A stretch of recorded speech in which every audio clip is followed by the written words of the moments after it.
Hello guys, welcome back to the channel. So today we are going to do the question number 25 of chapter 2. So in this method, in this question we have to calculate the value of goodwill of the firm by applying capitalization method.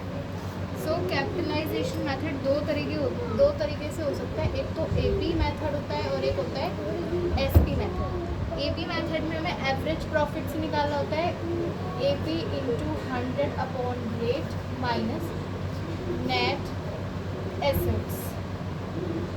और super profit में SP method में हमें super profit का 100 upon rate करना होता है, net assets नहीं आते.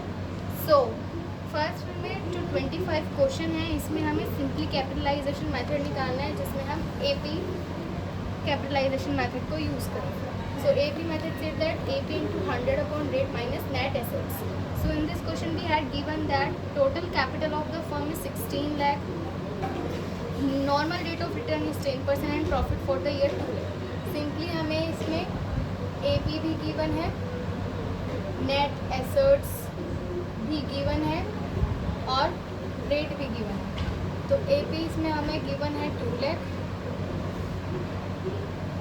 नेट एसेट्स हमें यहाँ पर गिवन है 16 lakh and rate of return is given 10%.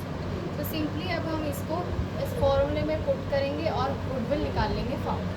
Right, तो AP is 2 lakh into 100 upon 10 minus net assets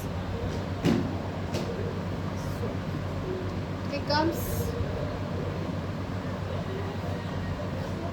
20 lakh minus 16 lakh is equals to 4 lakh. So this is the goodwill of the firm. Simply इस question में हमें capital, rate और profit सब कुछ given था. Direct average profit given था, return भी और नेट एसेट्स भी. सो इसलिए हमने इस क्वेश्चन में ईजिली एवरेज प्रॉफिट की वैल्यू पुट कर दी, रिटर्न की वैल्यू पुट की और नेट एसेट्स की वैल्यू पुट की.